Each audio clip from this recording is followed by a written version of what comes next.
الله وبركاته. وعليكم السلام ورحمة الله. الحمد لله نحمده ونستعينه ونستغفره ونؤمن به ونتوكل عليه ونعوذ بالله من شرور أنفسنا ومن سيئات أعمالنا من يهده الله فلا مضل له ومن يضلل فلا هادي له ونشهد أن لا إله إلا الله وحده لا شريك له ونشهد أن سيدنا ونبينا وحبيبنا وطبيبنا الذي أرسله بالحق بشيرا ونذيرا وداعيا إلى الله بإذنه وسراجا منيرا فقد قال الله تعالى في القرآن العظيم أعوذ بالله من الشيطان بسم الله الرحمن الرحيم إن الله وملائكته يصلون على النبي يا أيها الذين آمنوا صلوا عليه وسلموا تسليما اللهم صل على محمد وعلى آل محمد كما صليت على إبراهيم وعلى آل إبراهيم إنك حميد مجيد اللهم بارك على محمد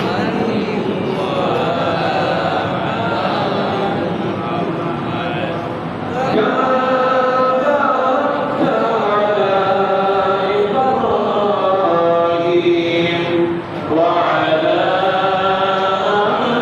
آل إبراهيم إنك حميد مجيد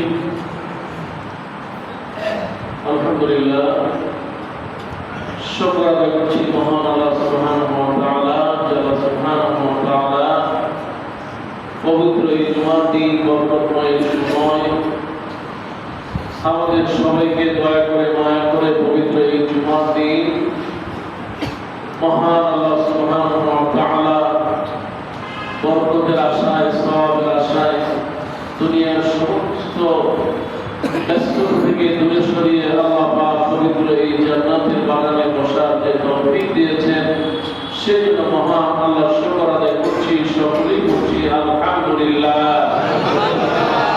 ربنا لك الحمد حمدا كثيرا طيبا مباركا فيه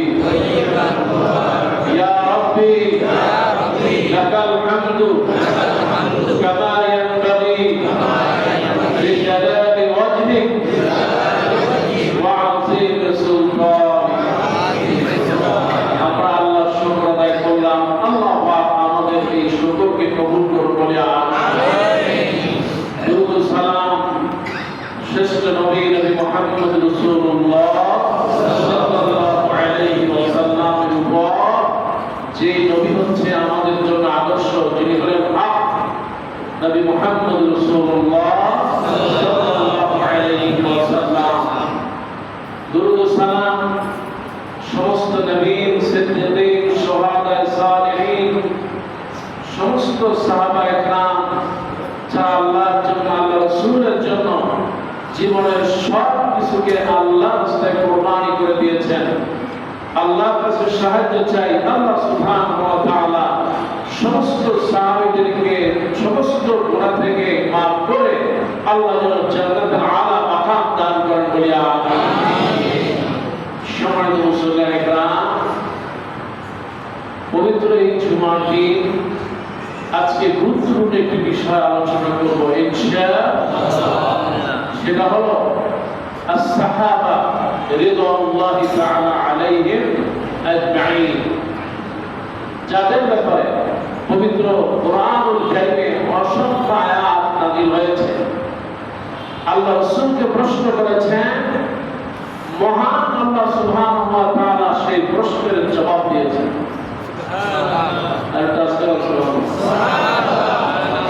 সাহাবীরা আল্লাহর নবীর কাছে আসলেন, ইয়া রাসূলুল্লাহ আমাদের এই সমস্যা, ইয়া রাসূলুল্লাহ আমাদের এই অবস্থা, ইয়া রাসূলুল্লাহ আমরা এখন কি করব, ইয়া রাসূলুল্লাহ আমাদের স্ত্রীর এই অবস্থা, ইয়া রাসূলুল্লাহ আমাদের সন্তানের এই অবস্থা, ইয়া রাসূলুল্লাহ আমাদের সম্পদের এই অবস্থা, ইয়া রাসূলুল্লাহ আমাদের দুনিয়ার এই অবস্থা।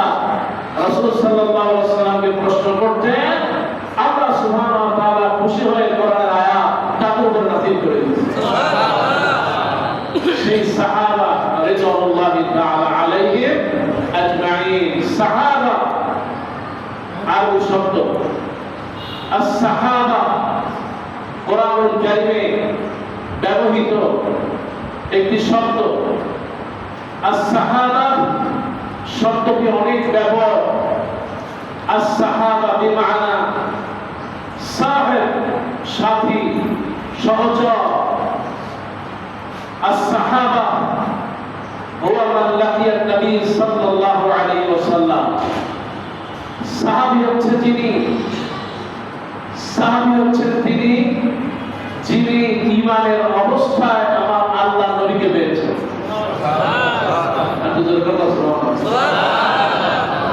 আল্লাহ নবীকে দেখেছেন, নবীর প্রতি ঈমান এনেছেন, আর এই ঈমান অবস্থায় যারা দুনিয়া থেকে বিদায় নিয়েছেন তারা হলো সাহাবা রাদিয়াল্লাহু তাআলা আনহুম। সাহাবা আকাশের তারকার চাইতেও সম্মানিত সাহাবা। সাহাবা রাদিয়াল্লাহু তাআলা আলাইহিম আজমাইন। কোরআনুল কারীমে আল্লাহ সুবহানাহু ওয়া তাআলা তাদের ব্যাপারে যতগুলো আয়াত নাযিল করেছেন তার মধ্যে আমার আল্লাহ সুবহানাহু ওয়া তাআলা নবীদের সিফাত, নবীদের বৈশিষ্ট্য, নবীদের জিন্দেগি, নবীদের সম্মান, নবীদের মর্যাদা, নবীদের ব্যাপারে আমাদের করণীয়, নবীদের ব্যাপারে আমাদের, সাহাবীদের ব্যাপারে আমাদের বর্জনীয়, এ ব্যাপারে কোরআন এবং সুন্নাহ আমাদেরকে গাইডলাইন দিয়েছে। কি গাইডলাইন দিয়েছে সে কথাগুলো আলোচনা করব ইনশাআল্লাহ। আসুন আমরা শয়তানের ওয়াসওয়াসা থেকে পরম করুণাময় আল্লাহর সাহায্য নিয়ে শুরু করছি। বলুন সবাই, আউযু বিল্লাহি মিনাশ শাইতানির রাজীম। বিসমিল্লাহির রাহমানির রাহিম।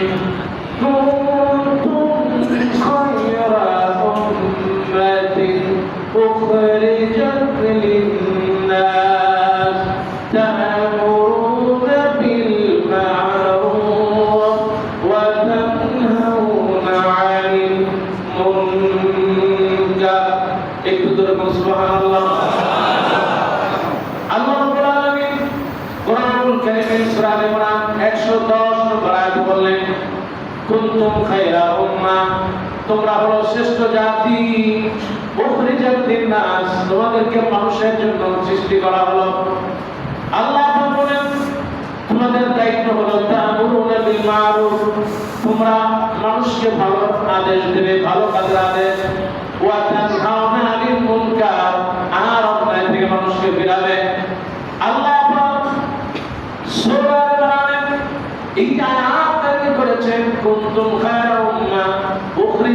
নাস, শ্রেষ্ঠ জাতি। মুফাসসিররা বলেছেন তামাম পৃথিবীর মধ্যে শ্রেষ্ঠ জাতি হলেন নবীর সাহাবীরা। সুবহানাল্লাহ। সবচেয়ে শ্রেষ্ঠ মানব মুহাম্মদুর রাসূলুল্লাহ সাল্লাল্লাহু আলাইহি ওয়াসাল্লাম। আল হক হুয়াল্লাহ, আল্লাহ হলেন হক। আল হক হুয়া নবী মুহাম্মদ সাল্লাল্লাহু আলাইহি সাল্লাম। আল হক হুয়া ইসলাম, সত্য হলো ইসলাম। আর সাহাবীরা হচ্ছেন আল্লাহ এবং রাসূল আর ইসলামের অনুসরণীয়। কাজে সাহাবীরা ভুল করতে পারেন, কিন্তু ক্ষমা করেছেন কে? সবাই বলেন কে? সাহাবীরা দোষ করলেও ক্ষমা করা দিয়ে যিনি ক্ষমা করেছেন তিনি আমাদের রব। এই জন্য সাহাবীদের কোনো দোষ আল্লাহ কবুল করুন বলে আমিন। আমার ভাইরা, আল্লাহ রাব্বুল আলামিন কোরআনুল কারীমে সাহাবীদের ব্যাপারে যে আয়াতগুলো নাযিল করেছেন, আবার আল্লাহ সুবহানাহু ওয়া তাআলা কোরআনুল কারীমে বললেন মুহাম্মাদুর রাসূলুল্লাহি ওয়াল্লাযীনা মা'আহু আশিদ্দাউ আলাল কুফফার। আল্লাহ তাআলা সূরা ফাতিহাতে 29 নম্বর আয়াতে মুহাম্মদ সাল্লাল্লাহু আলাইহি ওয়াসাল্লাম আর তার সাহাবীদের একটা বৈশিষ্ট্য আল্লাহ বর্ণনা করে দিলেন। সুবহানাল্লাহ। এই হলো মুহাম্মদ সাল্লাল্লাহু আলাইহি ওয়াসাল্লাম। আল্লাহ পাক নবীর নামে একটা সূরা নাযিল করলেন, সূরা মুহাম্মদ। এই মুহাম্মদের বৈশিষ্ট্য কি? মুহাম্মাদুর রাসূলুল্লাহ সাল্লাল্লাহু আলাইহি ওয়াসাল্লাম ওয়াল্লাযীনা মা'আহু, ওয়াল্লাযী তার সাথে যারা আছে, ওয়াল্লাযী মা'আহু নবী মুহাম্মদ আর তার সাথে যে সাহাবীরা আছেন তাদের ব্যাপারে আল্লাহ বললেন আশিদ্দাউ আলাল কুফফার। কুফরের ব্যাপারে, কাফেরদের ব্যাপারে তারা খুবই কঠোর। সুবহানাল্লাহ। কুফরের সাথে, কাফেরদের সাথে নবীদের সাহাবীদের কোনো সম্পর্ক আর আমাদেরও কোনো সম্পর্ক থাকতে পারে না। আমার ভাইরা, এবার আল্লাহ পাক বললেন রুহামাউ বাইনাহুম, তারা রুহামাউ বাইনাহুম। আল্লাহ পাক বললেন এই সাহাবীরা পরস্পরের প্রতি ছিলেন খুব বিনয়, খুব বেশি দয়াশীল। সুবহানাল্লাহ। সাহাবীরা একজন আরেকজনের প্রতি খুব বেশি দয়া ছিল, মায়া ছিল। আল্লাহ পাক কোরআনুল কারীমে সূরা ফাতিহার ভিতরে বর্ণনা করতেছেন তারা কত দয়া, কত মায়াশীল। আমার ভাই একটু খেয়াল করেন, মক্কা থেকে যারা চলে হিজরত করলেন মদিনায়, মক্কা থেকে মদিনায় হিজরত করলেন, মক্কাবাসী মুহাম্মদ সাল্লাল্লাহু আলাইহি ওয়াসাল্লামকে এত মর্যাদাবান একজন মানুষ, কিন্তু তার উপর জুলুম নির্যাতন চালিয়েছে। এত বেশি জুলুম আর নির্যাতন মক্কায় থাকতে পারলেন না আল্লাহ নবী। নবীজি মদিনায় চলে গিয়েছেন, কত মুহাজিরকে নিয়েছেন। আল্লাহ নবী হযরত আবু বকর, ওমর এইরকম সাহাবীদেরকে নিয়ে মদিনায় হিজরত করলেন। হযরত আব্দুর রহমান ইবনে আওফ রাদিয়াল্লাহু তাআলা তার মধ্যে একজন। মদিনায় আবার যারা তাদেরকে জায়গা করে দিলেন, একটু সাহাবীদের দিকে তাকায় দেখেন, সুবহানাল্লাহ। মদিনায় আনসার সাহাবীরা, আল্লাহ নবী তাদের সাহায্য করেন, আনসার সাহায্য করেন। মক্কাতে সাহাবীরা মদিনায় গেলেন, মদিনার আনসার সাহাবীরা তাদেরকে বাবা তাদের প্রতি কতটা বিনয়, কতটা ভালো ব্যবহার, কতটা তাদের সহযোগী, কতটা সাহায্যকারী হয়ে গেলেন। আবার আল্লাহ রাব্বুল আলামিন কোরআনুল কারীমের মধ্যে বর্ণনা করেন, সুবহানাল্লাহ। আল্লাহ নবীর সাহাবীদের মধ্যে একজন ছিলেন আব্দুর রহমান ইবনে আওফ রাদিয়াল্লাহু তাআলা। নবীজি মদিনায় হিজরত করেছেন আব্দুর রহমান ইবনে আওফ রাদিয়াল্লাহু তাআলা তার সাথে। এবার মদিনার আনসার সাহাবীদের মধ্যে ভাগ করে দেওয়া হলো, অমুক সাহাবীকে তুমি নাও তোমার বাড়িতে নিয়ে মেহমানদারি করা, অমুক সাহাবীকে তোমার বাড়িতে নিয়ে যাও।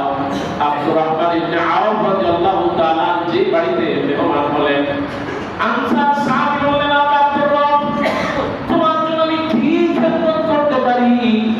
আমার যত সম্পদ আছে তুমি আমার ভাই সম্পদের অর্ধেক তোমাকে আমি দিয়ে দিলাম, আমার যত ব্যবসা আছে অর্ধেক দিয়ে দিলাম, আমার দুইটা ঘর একটা ঘর তোমাকে দিয়ে দিলাম, আমার দুইজন স্ত্রী আছে তুমি যদি চাও যেটা সুন্দরী আমি তাকে তোমার জন্য তালাক দিয়ে দিব। সুবহানাল্লাহ। আব্দুর রহমান ইবনে আওফ রাদিয়াল্লাহু তাআলা তিনি বলেন, তিনি তার জন্য দোয়া করলেন, তার কারণে কোনো বাড়িতে যখন কোনো মেহমান হয় আমার আল্লাহ নবী বলেছেন মেহমান যখন দোয়া করে আমার আল্লাহ রাব্বুল আলামিন ওই দোয়াটা কবুল করে নেন। আব্দুর রহমান ইবনে আওফ রাদিয়াল্লাহু তাআলা দোয়া করলেন, আল্লাহুম্মা বারিক মা লাকা ওয়া যাওজা, তুমি আমাকে যে সম্পদ দিতে চেয়েছো আর তোমার স্ত্রী আমাকে দিতে চেয়েছো আমার কিছুই লাগবে না, আল্লাহ তোমার মালে আর স্ত্রীকে বরকত দিয়ে দিন। সুবহানাল্লাহ। আব্দুর রহমান ইবনে আওফ বললেন আমাকে একটু বাজার দেখায় দাও, কোন দিক থেকে তোমাদের বাজার আছে? আব্দুর রহমান ইবনে আওফ রাদিয়াল্লাহু তাআলা তাকে বাজার দেখানো হলো। এবার আব্দুর রহমান ইবনে আওফ বাজারে গেলেন, বাজারে গিয়ে এক দোকান থেকে কিছু বাকিতে মাল নিলেন, বললেন ভাই আমার আমি আব্দুর রহমান ইবনে আওফ মক্কা থেকে এসেছি, ও আমার ভাই যদি কিছু তুমি যদি কিছু জিনিস আমাকে বাকিতে দাও, যদি আমাকে কিছু মালামাল বাকিতে দাও আমি তোমার পাশের সামনে বলবো, আমি বিক্রি শেষে আবার তোমাকে মাল তোমাকে দিয়ে দেবো, বিক্রি শেষে তোমাকে পয়সা আমি দিয়ে যাবো। আব্দুর রহমান ইবনে আওফ বাকিতে কিছু মাল নিয়ে বাজারে ঠিক ওই দোকানদারের সামনে বসলেন, এবার বিক্রি করলেন, দিন শেষে সব মালামাল বিক্রি হয়ে গেল, সেই পয়সা দিয়ে বিক্রি করলেন দিরহাম দিয়ে, তিনি ওই দিরহাম দিয়ে বিক্রি করার পরে যে দিরহাম থাকলো ওই দিয়া তিনি দামি দামি খেজুর পনির আর দামি দামি মধুগুলো নিয়ে তিনি আব্দুর রহমান ইবনে আওফ ওই আনসার সাহাবীর বাড়ি চলে গেলেন। সুবহানাল্লাহ। বাজার করলেন, এজন্য রাসূলুল্লাহ সাল্লাল্লাহু আলাইহি ওয়াসাল্লাম বলেছেন আল্লাহ পাক রিজিকের বরকতের অধিক অংশ প্রায় 90 ভাগের বেশি আল্লাহ পাক ব্যবসার মধ্যে দিয়েছেন। সুবহানাল্লাহ। ব্যবসার ভিতরে আল্লাহ রিজিক বেশি দিয়েছেন, এত বেশি রিজিক দিয়েছে আব্দুর রহমান ইবনে আওফ প্রথম দিনই ব্যবসা লাভবান হয়ে গেল। সুবহানাল্লাহ।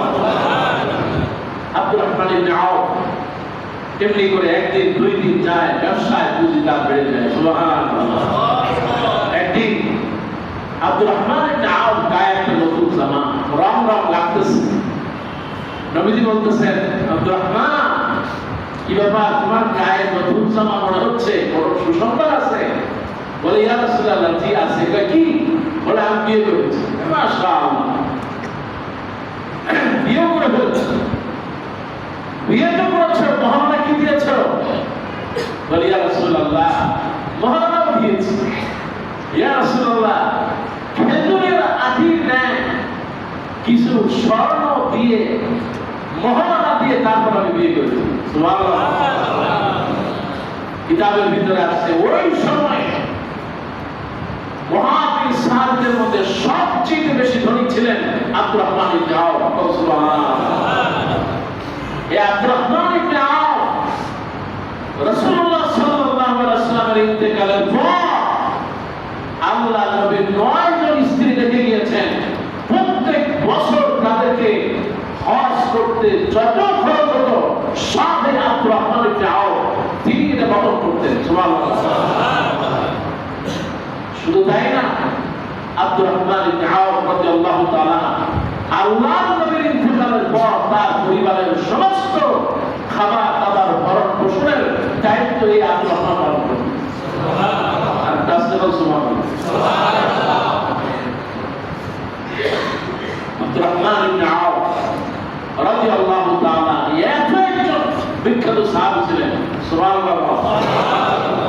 আমি আয়াত বলতেছিলাম রহমা, আল্লাহ পাক কত দয়া আর মায়া সাহাবীদেরকে দিয়েছেন।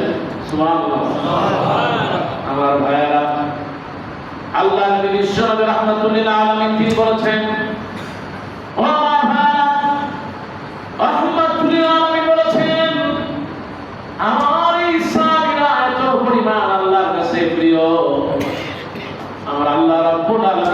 বদরের যুদ্ধে যারা অংশগ্রহণ করেছেন আল্লাহ তাদের গুনাহগুলো মাফ করে দিয়েছেন।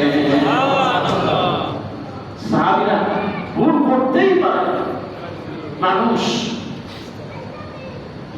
মাত্রিক ভুল হবে, মানুষের ভুল হবে যদি আল্লাহ পাক গফুর রহিম, ক্ষমাশীল। সুবহানাল্লাহ।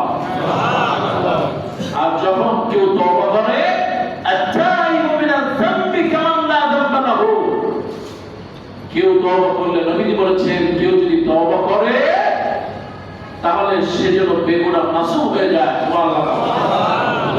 আমার ভাইরা, আল্লাহ নবী বিশ্বনবী রাহমাতুল লিল আলামিন তিনি বলেছেন, খবরদার খবরদার, লা তাসুব্বু আসহাবি, তোমরা আমার সাহাবীদেরকে গালি দিও না, তোমরা আমার সাহাবীদেরকে নিয়ে কখনো কটূক্তি করো না, তোমরা আমার সাহাবীদেরকে ব্যাপারে কুৎসারণা করো না।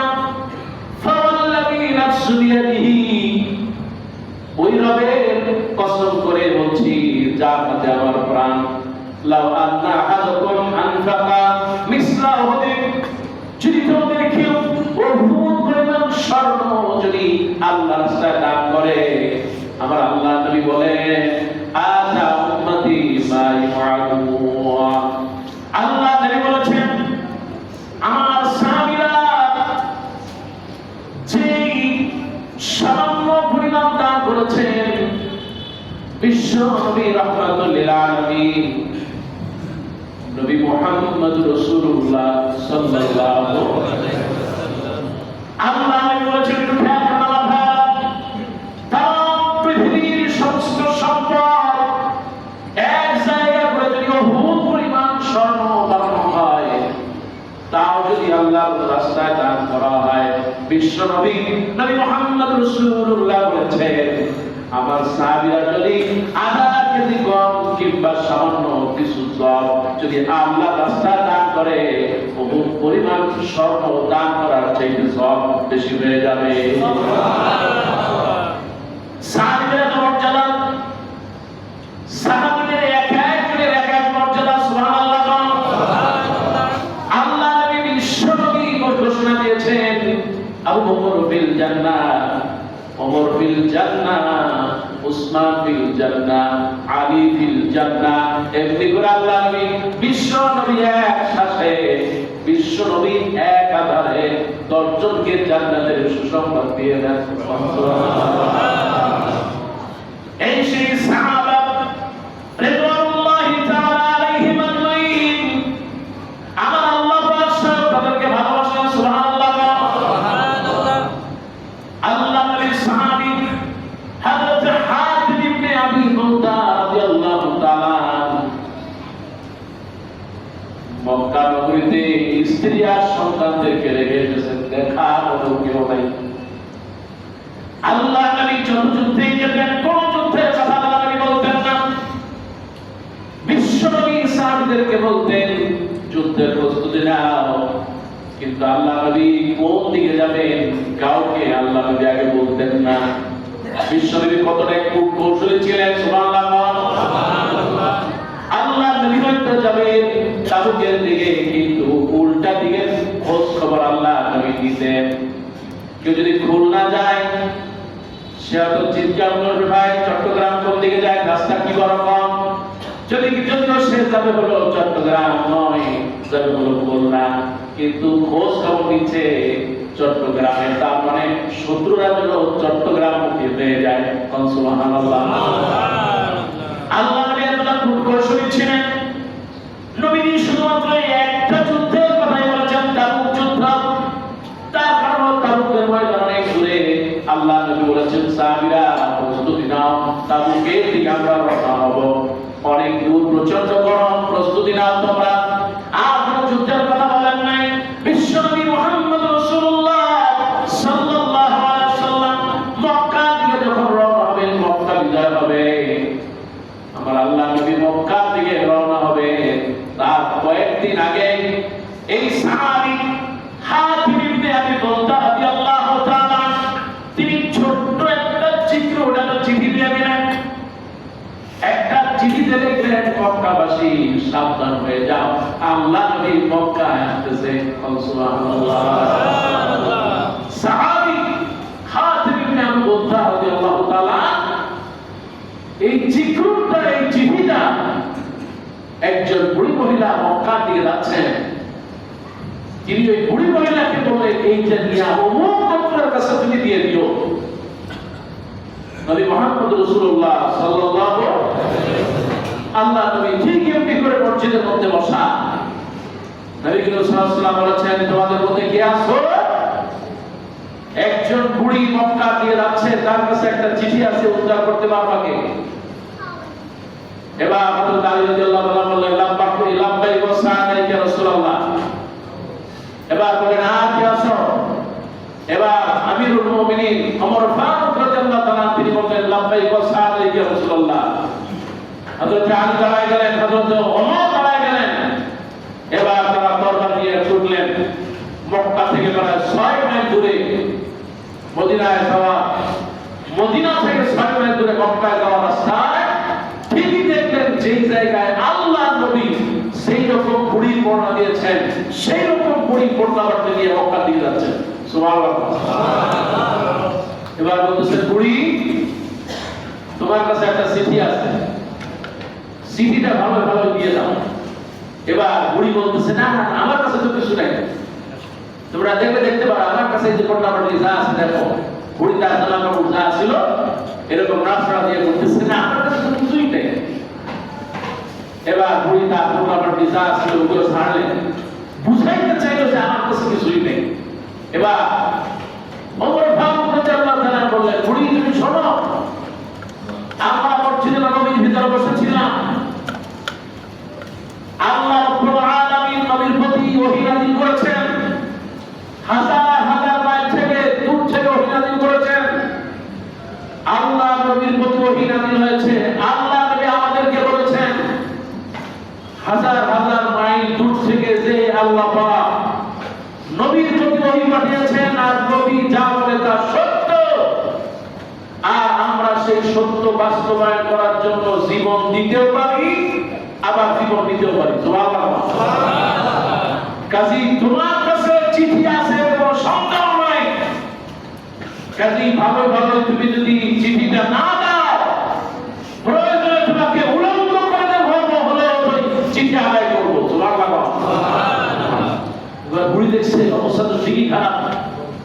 এবার বুড়ি তিনি কোন উপায় না পেয়ে তার চুলের খোপা, সাধারণত মহিলাদের চুলের খোপায় সাধারণত কেউ হাত দেয়, চুলের খোপার ভিতর থেকে আস্তে করে তিনি চুল, লম্বা চুলের ভিতর থেকে ছোট্ট একটা চিকটু, বুড়ি নিজেও জানেন না যে এর ভিতরে কি লেখা। এবার ওমর ফারুক রাদিয়াল্লাহু তাআলা এবং আলী রাদিয়াল্লাহু তাআলা এই চিঠিটা এনে নবী করিম সাল্লাল্লাহু আলাইহি ওয়াসাল্লামের কাছে দিলেন।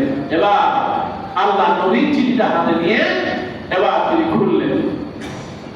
খোলার পরে তিনি পড়তেছেন, আর পিছন দিক থেকে হযরত ওমর রাদিয়াল্লাহু তাআলা তিনি বুঝতে চেষ্টা করতেছেন কে চিঠিটা দিল, কাকে দিল, আর চিঠির ভিতরে কি আছে। সে আমার আল্লাহ পাক অভিনাজিল করেছেন। সুবহানাল্লাহ। আমার ভাইরা, আল্লাহ চিঠি পড়তেছেন, চিঠিতে লেখা, ও মক্কার সম্প্রদায়, মুহাম্মদ সাল্লাল্লাহু আলাইহি ওয়াসাল্লাম অচিরে মক্কায় আসবে, তোমরা সাবধান হয়ে যাও। এবার আতিব ইবনে আবি বকর রাদিয়াল্লাহু তাআলা তার হাতে লেখা, আর ভিতরে সিগনেচার স্বাক্ষর করা দাও কি দাও সিল মারা হচ্ছে আতিব ইবনে আবি বকর রাদিয়াল্লাহু তাআলা। এবার ওমর ফারুক রাদিয়াল্লাহু তাআলা তিনি খুব ভেবে গেলেন, ইয়া রাসূলুল্লাহ, আপনি নির্দেশ দেন আমি আবি বকর কল্লাটা উড়ায় ফেলি, সে আমাদের কথাগুলো মক্কায় পাস করতে দেয়। দরকার নাউযুবিল্লাহ। এবার আল্লাহ নবী বললেন, একটু খেয়াল করে কথা, আল্লাহ নবী বিশ্ব নবী স্বয়ং কি বলেছেন, ওমর তোমার কি মনে নাই কে এই হাতেম কিন্তু সেই সাহাবী বদরের যুদ্ধে জামার সাথে থেকে থেকে যুদ্ধ করেছে। যে বদর সাহাবীদের ব্যাপারে আল্লাহ রাব্বুল আলামিন ঘোষণা দিয়েছেন আ'লামু মা শি'তুম, তোমরা যা করো আমল করো, আল্লাহ রাব্বুল আলামিন তোমাদের অতীতের আর ভবিষ্যতের গুনাহগুলো আল্লাহ মাফ করে দিয়েছেন। সুবহানাল্লাহ। তোমার কি মনে হয় আল্লাহ পাক বদরের সাহাবীদের ব্যাপারে কি বলেছে? কাকে তুমি হত্যা করতে যাও, আল্লাহ পাক তার সম্পূর্ণ মাফ করেছেন। সুবহানাল্লাহ। এবার নবীজি ডাকলেন হাতিব ইবনে আবি বুলতা, তুমি এই কাজ করলে কি জন্য করলা? বলি ইয়া রাসূলুল্লাহ, আপনি যখন মক্কায় যাবেন, মক্কা যাওয়ার সাথে সাথে এই সংবাদ যখন পৌঁছাবে তখন সবাই পালানোর চেষ্টা করবে। কেউ তার চাচা, মামা, খালা, ভাগিনা, ভাতিজা সবাই নিয়ে যার পালাবে। কিন্তু ইয়া রাসূলুল্লাহ, আমার ছেলে মেয়ে আর স্ত্রী ছাড়া মক্কায় তো আমার কেউ নাই ইয়া রাসূলুল্লাহ। যখনই শুনবে যে আপনি মক্কায় যাচ্ছেন, আমার এই পরিবারের কোনো অভিভাবক না হবে, ওরা আমার পরিবারকে হত্যা করবে। অন্তত এর থেকে যেন এই চিঠিটা পেয়ে তারা যেন আমার পরিবার সন্তানদেরকে যেন হত্যা না করে, ইয়া রাসূলুল্লাহ, আমি এই কারণে চিঠিটা দিয়েছিলাম। আল্লাহ নবী বললেন, বুলতা, তুমি কোনো অন্যায় করনি, আল্লাহ পাক তোমার সব গুনাহ মাফ করে দিয়েছেন। আল্লাহর ভাইরা, এই হলো সাহাবীরা, এত মর্যাদাবান সাহাবী। এই সাহাবীদেরকে আল্লাহ এত ভালোবাসতেন। সাহাবীদেরকে আমার আল্লাহ নবীর সোহবতে যারাই থাকতেন তারাই সাহাবী। আহলে সুফার ভিতরে 70 জন সাহাবী থাকতেন। সুবহানাল্লাহ। আহলে সুফার ভিতরে সাহাবীরা এত কষ্ট করেছেন। আল্লাহ নবীর শরীর স্ত্রীরা এত বেশি কষ্ট করেছেন, মহিলা সাহাবীরা এত বেশি কষ্ট করেছেন। নবীর সাহাবীরা বর্ণনা করেছেন অনেক সময় আল্লাহ নবীর ঘরে একদিন নয়, 2 দিন নয়, 2টা মাস ধরে আল্লাহ নবীর ঘরে আগুন জ্বলে না। সাহাবীরা যখন জিজ্ঞেস করেন, আম্মা জান, আপনারা কি খেয়ে জীবন কাটিয়েছেন? আম্মা জানেরা, আল্লাহ নবীর স্ত্রীরা বলেছেন, আমাদের ঘরে আগুন জ্বলতো না, আমরা পানি আর খেজুর খেয়ে জীবন কাটিয়েছি।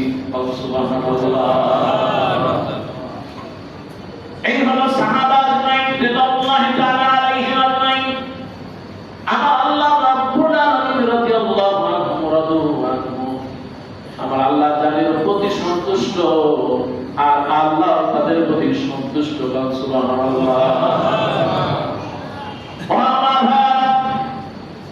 এইখানে আল্লাহ পাক বলেছেন, খবরদার, আল্লাহ নবী বলেছেন, লা তাসুবু আসহাবি, আমার সাহাবীদেরকে গালি দেবা না। খবরদার, খবরদার, গালি দিবে না। আর যারা গালি দিবে তাদের সাথে সম্পর্ক রাখবে না। নবী মুহাম্মদ রাসূলুল্লাহ সাল্লাল্লাহু আলাইহি ওয়াসাল্লাম তিনি বলেন, ওয়া আন জাবির রাদিয়াল্লাহু তাআলা আনিন নবী সাল্লাল্লাহু আলাইহি ওয়াসাল্লাম قال لا تمسوا النار مسلما راني او راى من راني رواه الترمذي। আল্লাহ নবী বিশ্বনবী বলেছেন, হযরত জাবির বর্ণনা করেন, নবীজি বলেছেন, লা তামাসসুন নার মুসলিমান, কোন মুসলমানকে জাহান্নামের আগুনে স্পর্শ করবে না।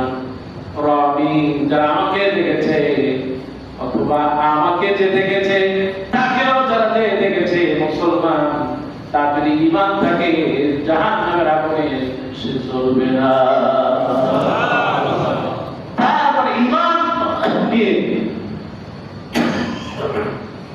দুনিয়া থেকে ঈমান দিয়ে যারাই মৃত্যুবরণ করেছেন কোন সাহাবী আগুনে জ্বলবে না। সুবহানাল্লাহ। সাহাবীর সংখ্যা কত? আমি গতকাল রাত প্রায় 1টা থেকে 3টা খুঁজতে খুঁজতে একটা জিনিস খুঁজলাম, এই কিতাবটা পড়তেছিলাম। এই কিতাবটা হলো আল-ইসতিয়াব ফি মারিফাতিল আসহাবিন নবী সাল্লাল্লাহু আলাইহি সাল্লাম। এই কিতাবের ভিতরে খুঁজতে খুঁজতে একটা জায়গায় গিয়ে দেখলাম আদাদুস সাহাবা, সাহাবীদের সংখ্যা কত। আমরা তো জানি সাহাবী অনেক, কিন্তু কত? যাকারা ইবনে সালাহ ফি মুকদ্দমা আন আবিদার সারা قال رأينا عن أبي ذر أنه سئل عن عدة রাসূল সাল্লাল্লাহু আলাইহি ওয়াসাল্লামের কতজন সাহাবী এ ব্যাপারে আমরা যখন প্রশ্ন করলাম, তখন আমরা জানতে পারলাম শাহিদা মা নবী সাল্লাল্লাহু আলাইহি ওয়াসাল্লাম হিজ্জাতুল ওয়াদা, বিদায় হজে আল্লাহর নবী সাল্লাল্লাহু আলাইহি ওয়াসাল্লাম 40,000 40,000 সাহাবী নিয়ে আল্লাহ রাসূল সাল্লাল্লাহু আলাইহি ওয়াসাল্লাম বিদায় হজ করেছেন। সুবহানাল্লাহ। কত হাজার? 40,000। 40,000।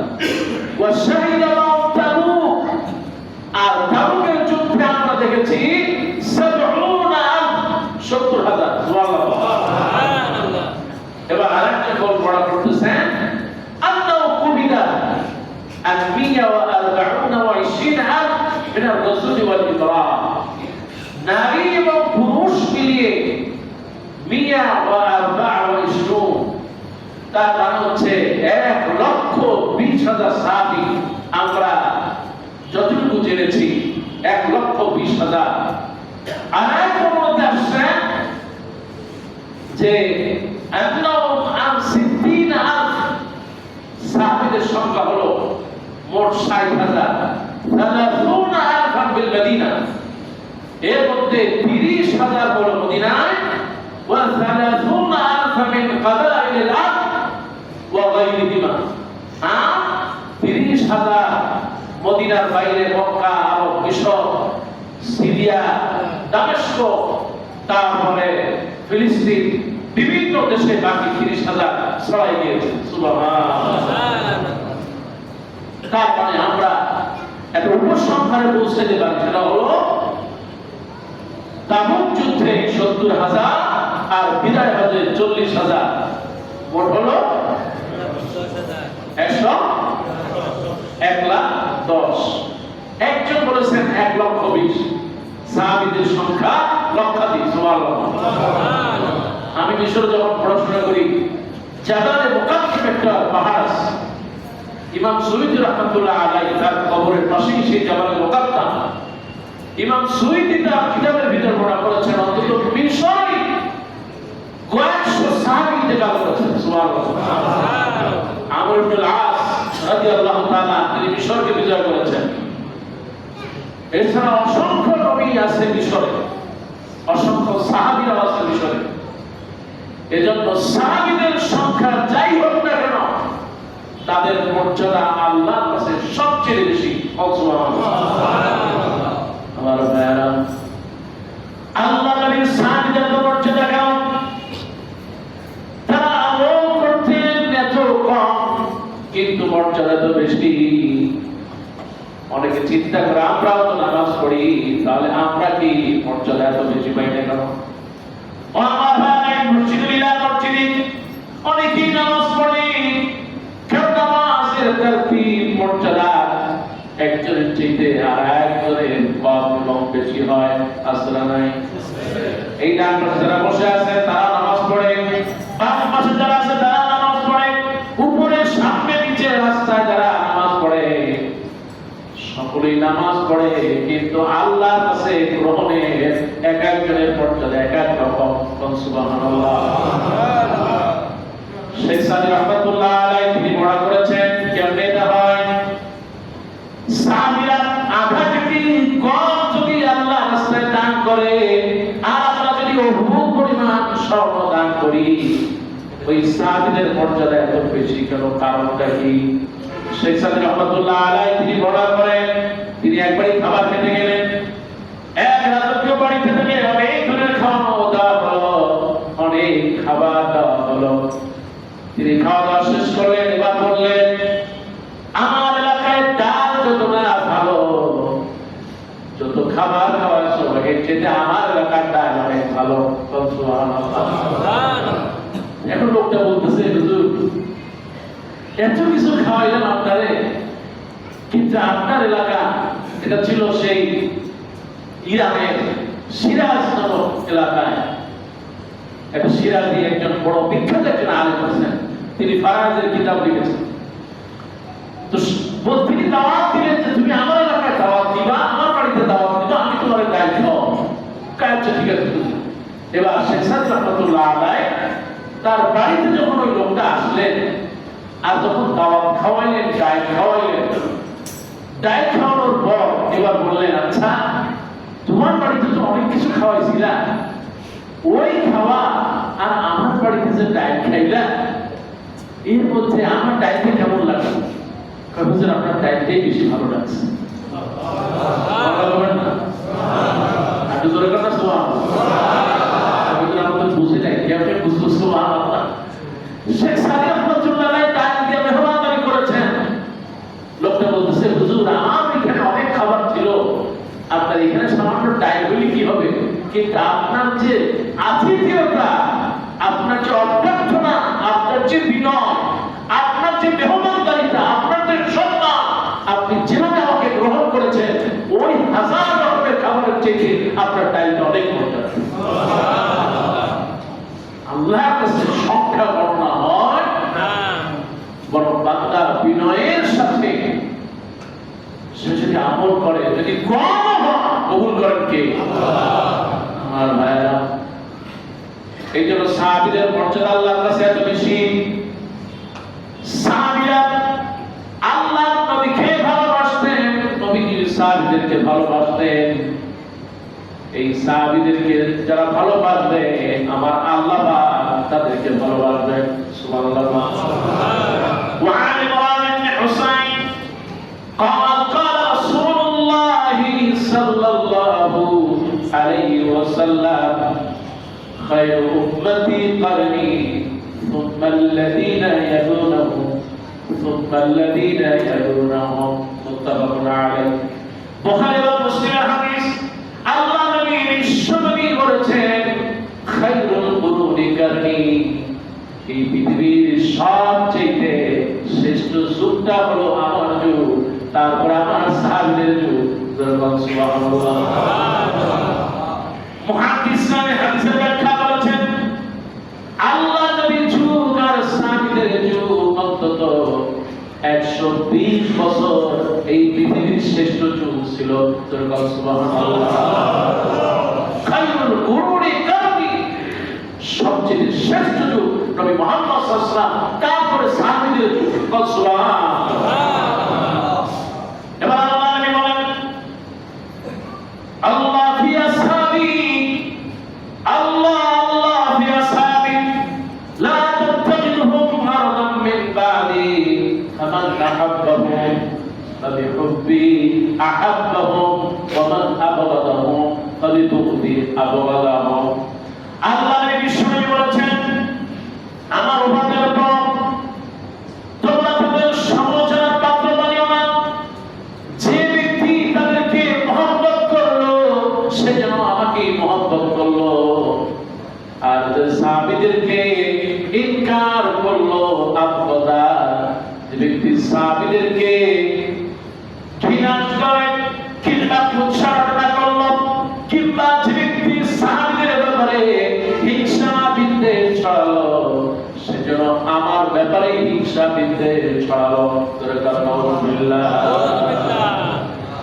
আল্লাহ নবী বিশ্বনবী আরেকটা হাদিস বলেছেন, ওয়া নবী রাদিয়াল্লাহু তাআলা قال قال رسول الله সাল্লাল্লাহু আলাইহি ওয়াসাল্লাম, আল্লাহ নবী বলেছেন, ইদা রাআইতুমুল্লাযীনা ইয়াসুবুনা সাহাবী, যখন তোমরা দেখবা কেউ আমার সাহাবীদেরকে গালি দেয়, তখন তোমরা তাদেরকে বলবা, লাআনাতুল্লাহি আলা শাররিকুম, আজকে যে খারাপ কাজটা করলা, আল্লাহ নবীর সাহাবীদেরকে তোমরা গালি দিয়েছো, আল্লাহ লানত অবশ্যই আসবে, এতে কোনো সন্দেহ নাই।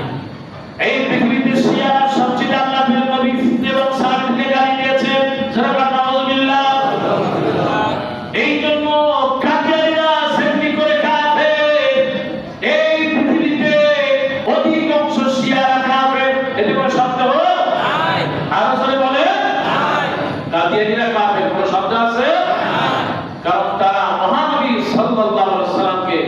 শেষ নবী হিসেবে মানে আর শিয়াদের ভিতরে কিছু শিয়া ভালো, অধিকাংশ শিয়ারা তারা রাসূলুল্লাহ সাল্লাল্লাহু আলাইহি ওয়াসাল্লামের সাত ধরে গালি দেয়। নাউজুবিল্লাহ। আপনারা দেখেছেন শিয়াদের নামাজ যারা পড়েছেন, মানে শিয়াদের নামাজ যারা দেখেছেন, আমি মিশরে থাকা অবস্থায় মসজিদ হুসাইন একটা মসজিদ আছে, আল আজহার মসজিদের ঠিক উল্টা দিকে এই হুসাইন মসজিদ, এখানে শিয়ারা আসে। এখানে বলা হয় যে এই জায়গায় ইমাম হুসাইন রাদিয়াল্লাহু তাআলা আনহুর মাথা রাখা হয়েছে, কিন্তু ইমাম ইবনে তাইমিয়া রাহমাতুল্লাহ আলাইহি তিনি বলেছেন হুসাইন রাদিয়াল্লাহু তাআলা কে হত্যা করা হয়, শহীদ করা হয় কারবালার প্রান্তরে। ওইখান থেকে তার মাথা নিয়ে যাওয়া হয় ইয়াজিদের কাছে। মাঝখানে মিশরকে ব্যবহার করা এটা ব্যবসায়িক ছাড়া অন্য কিছুই, মিশরে কিছুই নেই। এটা বলার কারণে ইমাম ইবনে তাইমিয়াকে জেলখানাতে হয়েছে, তবু তিনি হক কথা বলেছেন। আমি বলতেছিলাম যে কারণে আমরা মাঝে মধ্যে দেখতাম যে আসলে শিয়া মিশরে যাওয়ার পর কি করে। মিশরে অন্তত কয়েকটা জেলা আছে, অসংখ্য শিয়ারা আছে। সেখানে শিয়ারা যখন নামাজ পড়ে, নামাজের যখন সালাম হয়ে যায়, আমরা যখন সালাম ফিরাই আসসালামু আলাইকুম ওয়া রাহমাতুল্লাহ, আসসালামু আলাইকুম ওয়া রাহমাতুল্লাহ, তখন আমরা সাথে সাথে দোয়া পড়ি আস্তাগফিরুল্লাহ আস্তাগফিরুল্লাহ আস্তাগফিরুল্লাহ, রাদিতু বিল্লাহি রাব্বা ওয়া বিল ইসলাম দীনা ওয়া বিনবিয়িনা মুহাম্মদ সাল্লাল্লাহু আলাইহি ওয়াসাল্লাম। অনেকগুলো আমরা দোয়া পড়ি, কিন্তু শিয়ারা সালাম শেষ হয়ে যাওয়ার পর তারা হাত পিঠে এইভাবে করে লাআনাতু আবুবকর, লাআনাতু আমর, লাআনাতু উসমান, লাআনাতু সাহাবী, বলে নাউযু বিল্লাহ। শিয়াদের সাথে মুসলমানদের কোনো সম্পর্ক নাই, আর কোনো সম্পর্ক নাই। কিন্তু বাংলাদেশে শিয়া আছে না নাই? খালি আছে তাই না, শিয়াদের মসজিদ আছে। আপনি যে দেখেন পুরান ঢাকায় কি অবস্থা, আপনি যে দেখেন বর্তমান পড়ে দেখবেন যে শিয়াদের মসজিদ। এবং বাংলাদেশের যারা অধিকাংশ মিলেনিয়াল পয়সাওয়ালা, অধিকাংশ তারা টার্গেট করে করে এই শিয়ারা ধনীদেরকে টার্গেট করে, কারণ সম্পদশালী হলে তার প্রভাব থাকে। এই জন্য শিয়াদের সাথে মুসলমানদের কোনো সম্পর্ক নাই। এই যে ইমাম খামেনি, আল্লাহ পাক সে যদি ওই ধরনের শিয়া না হয়ে সে যদি রাসূলুল্লাহ এবং আসহাবদেরকে গালি না দেয়, যতটুকু জানি তিনি কখনো গালি দেন নাই। আল্লাহ পাক তার এই শাহাদাতকে কবুল করুন বলে আমিন। আল্লাহর কাছে সাহায্য চাই, আল্লাহ তার গুনাহগুলো ক্ষমা করুন বলে আমিন। আজকে গোটা পৃথিবী থেকে প্রায় 3 কোটি মানুষের জানাজা হবে এই ইরানে, ইরানের রাজধানী তেহরান। ইরানের স্বাধীনতা, ইরানের রেজা সাফাবি, ইরানের বর্বরতা, ইরানের মানুষকে রক্ষার জন্য এই আয়াতুল্লাহ খামেনির অনেক অবদান আছে। তিনি নিজে শহীদ হয়েছেন, তার নাতি শহীদ হয়েছে, পরিবাররা শহীদ হয়েছে। আল্লাহর কাছে সাহায্য চাই, সে যদি আল্লাহ এবং রাসূলকে গালি না দিয়ে থাকে, সাহাবীদেরকে গালি না দিয়ে থাকে, বারবার বলছি আল্লাহ পাক তাকে ক্ষমা করে দিন বলে আমিন। আর যে সমস্ত শিয়ারা আল্লাহকে গালি দেয়, রাসূলকে গালি দেয়, সাহাবীদেরকে গালি দেয়, আম্মা আয়েশাকে গালি দেয়, তাম পৃথিবীর সব দুনিয়া এক জায়গায় করা হয়, তাম পৃথিবীর সমস্ত মানুষকে নিয়ে এক জায়গায় করা হয়, আর আম্মা জান আয়েশার একটা কোণাও যদি পায়ের ধুলার জায়গা করা হয়, তবুও তার সমান হবে না। আর সূরা মুতাহহারা আল্লাহ পাক বলেছেন তারা হলো সবাই পবিত্র। সুবহানাল্লাহ। কাজেই কোন সাহাবীকে গালি দেওয়া হতে থাক, কোন সাহাবীকে নিয়ে একটু কটূক্তি করাও, তার ঈমান থাকবে না। আমরা সাহাবীদেরকে অনুসরণ করব ইনশাআল্লাহ। আল্লাহ পাক তো বলে দিয়েছেন আতিউল্লাহ ওয়া আতিউর রাসূল, তোমরা আল্লাহর আনুগত্য করো, রাসূলের আনুগত্য করো, ওয়া উলিল আমরি তোমাদের মধ্যে যিনি আমির থাকবেন তার আনুগত্য করো। আর এই আমিরের ভূমিকায় সাহাবীরা যে কথা বলেছেন, আমল করেছেন, সেই অনুযায়ী আমাদেরও আমল করা উচিত। আল্লাহ কবুল করুন, বলি আমিন। আমার ভাইরা, আল্লাহ নবী বিশ্বনবী রাহমাতুল্লিল আলামিন এই সাহাবীদের ব্যাপারে এত মর্যাদার ঘটনা বর্ণনা করেছেন। কিয়ামতের দিন আল্লাহ নবী বিশ্বনবী রাহমাতুল্লিল আলামিন এই সাহাবীদেরকে নিয়ে একসাথে জান্নাতে চলে যাবেন। সুবহানাল্লাহ। সাহাবা রিদওয়ানুল্লাহি তাআলা আলাইহিম আজমাইন নবীদেরকে দেখে শিখেছেন। নবী বলেছেন, তারা শুনেছেন, সরাসরি আমল করেছেন। সুবহানাল্লাহ। এই যে দাড়ি, একজন সাহাবী একটা মাত্র দাড়ি, আশেপাশে যারা আছে ওই মিয়া তোমার একটা দাড়ি, খোঁজা মানুষ একটু কেমন কেমন লাগে, উনি দাড়িটা ছেড়ে দিলেন, একটা দাড়ি কেমন দেখায়। এবার মসজিদে আসছে রাসূল সাল্লাল্লাহু আলাইহি ওয়াসাল্লাম, তার দিকে তাকাই না, নবীজি বাম দিকে তাকায়, সে বাম দিকে যায়, তাকায় না। নবীজি বাম ডানে এসে ডানে তাকায়, নবীকে তাকায় না। এবার বলেন, ইয়া রাসূলুল্লাহ, আমি কি কোনো উস্তাদি করেছি, কোনো অন্যায় করেছি? আপনি আমার দিকে তাকান না। কারণ প্রিয় মানুষ, ভালোবাসার মানুষ যদি তার দিকে না তাকায়, তার সাথে যদি মন খুলে কথা না বলে, এর থেকে কষ্ট আর কিছু হতে পারে না। আপনি নিজেও খেয়াল করবেন, আপনার একজন বন্ধু কোনো কারণে যদি বন্ধু রাগ হয়, রাস্তা দিয়ে যাওয়ার সময় কিংবা দেখাশোনা হলে কোনো বই চোখে বলতিস মন খুলে যদি আগের মতো কথা না বলে, তাহলে এর থেকে কষ্ট আর কিছু হতে পারে। এবার রাসূল সাল্লাল্লাহু আলাইহি ওয়াসাল্লাম সাহাবী বললেন, ইয়া রাসূলুল্লাহ, আমি কি কোনো কষ্ট পেয়েছি? বলে, তোমার একটা দাড়ি ছিল, তুমি এটিকে ছিঁড়ে ফেলেছো। বলে, ইয়া রাসূলুল্লাহ, আমি তো ছিঁড়েছি এই কারণে যে আমাকে কিছু সাহাবী বলে দিতে আমি ছিঁড়েছি। বলছে, তোমার একটা দাড়ি ছিল, আমি নবী দেখেছি, ওই দাড়িটা ধরে অসংখ্য ফেরেশতারা খেলা করত। মুসলমানের বুঝার কথা নবীজি বলেছেন, সাহাবীরা আমল করেছেন। আমাদের উচিত আল্লাহ রাসূল যেভাবে বলেছেন, আল্লাহ পাক যেভাবে বলেছেন, ইসলাম যেভাবে বলেছেন, সেভাবে আমরা আমল করব। সাহাবীরা যেভাবে আমল করেছেন, আমরাও আমল করব ইনশাআল্লাহ। সত্যের মাপকাঠি হলো আল্লাহ। সত্যের মাপকাঠি কে? আল্লাহ। সত্যের মাপকাঠি হলেন আল্লাহ রাসূল মুহাম্মদ রাসূলুল্লাহ সাল্লাল্লাহু আলাইহি ওয়াসাল্লাম। সত্যের মাপকাঠি হলো ইসলাম। ইন্নাদ দীনা ইনদাল্লাহি ইসলাম। সাহাবীরা হচ্ছেন এই সত্যকে অনুকরণীয় এবং অনুসরণীয়। কাজেই সাহাবীরা যদি ভুল করে থাকে, ভুল হতেই পারে, কিন্তু ক্ষমা করার মালিক আল্লাহ। এই জন্য সাহাবীদের কোনো ভুল নাই, যা আছে আল্লাহ ক্ষমা করে দিয়েছেন। আল্লাহ আমাদেরকে ক্ষমা করুন, বলি আমিন। আল্লাহর কাছে সাহায্য চাই।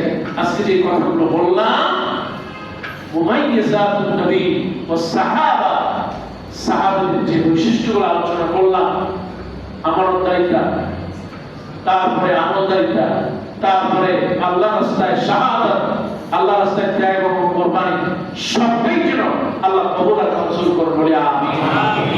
আল্লাহর কাছে সাহায্য চাই।